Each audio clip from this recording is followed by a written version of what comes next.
ये कहानी एक ऐसे साइको किलर की है जो केवल कायस्थ लोगों की निर्मम हत्या करता था। इतना ही नहीं, उनकी खोपड़ी से भेजा निकालकर खा लेता था।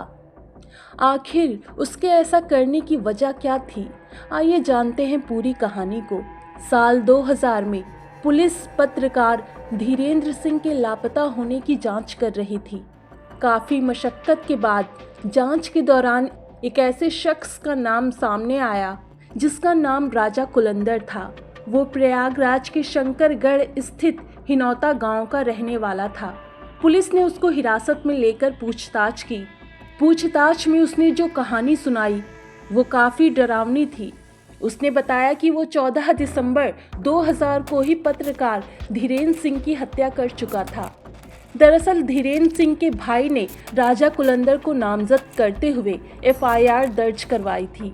तभी उसने ये तय कर लिया था कि धीरेन्द्र सिंह की हत्या वो कर ही रहेगा, क्योंकि धीरेन्द्र सिंह उसकी काली करतूतों के बारे में जान चुका था और मीडिया में उसकी सच्चाई सबके सामने लाने वाला था।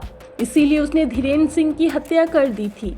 राजा कुलंदर ने पुलिस को बताया कि उसने पत्रकार धीरेन्द्र सिंह को अपने पीपरी फार्म हाउस पर बुलाया था। सर्दी की रात थी, इसीलिए राजा कुलंदर ने आग जलाकर रखी थी। जब धीरेन्द्र सिंह अपनी बाइक से वहां पहुंचे तो वो भी आग के पास बैठ गए। इसी दौरान राजा कुलंदर के साले बख्शराज ने गोली मार दी।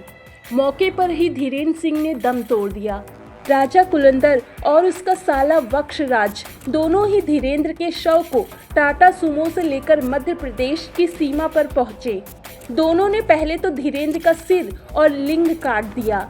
लिंग और धड़ को वहीं खेत में ही दफन कर दिया, जबकि उसका सिर एक पन्नी में लपेटकर रीवा के बाणसागर तालाब में फेंक दिया।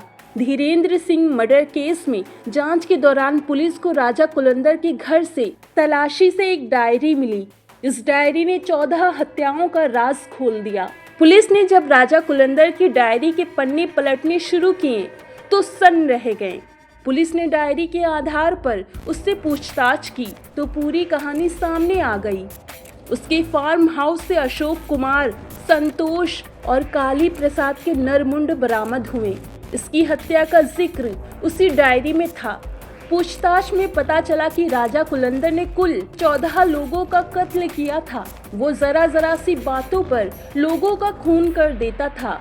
राजा कुलंदर ऑर्डिनेंस फैक्ट्री में काम करता था। कर्मचारी होने के बावजूद वो खुद को राजा समझता था। उसका कहना था कि जो आदमी उसे पसंद नहीं उसे वो अपनी अदालत में सजा जरूर देता था। अजीब सोच की वजह से कुलंदर ने अपनी पत्नी का नाम फूलन देवी और दोनों बेटे के नाम अदालत और जमानत रखे थे। उसकी पत्नी जिला पंचायत की सदस्य भी रह चुकी थी। इस नर पिशाच की हैवानियत का अंदाजा इससे लगाया जा सकता है कि उसने ऑर्डिनेंस फैक्ट्री के कर्मचारी काली प्रसाद श्रीवास्तव को इसलिए मौत के घाट उतार दिया था क्योंकि वो कायस्थ बिरादरी का था। उसका मानना था कि कायस्थ लोगों का दिमाग काफी तेजी से काम करता है। वो कई दिनों तक उसकी खोपड़ी के हिस्से को भूनकर खाता रहा, उसके दिमाग को उबालकर सूप बनाकर पीता रहा।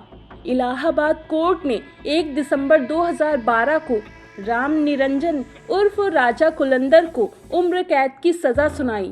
कोर्ट ने उसे पत्रकार धीरेन्द्र सिंह की हत्या समेत कई और लोगों की हत्या का दोषी करार देते हुए इसे rarest of the rare case माना था। उसके खिलाफ ये केस करीब 12 सालों तक चला।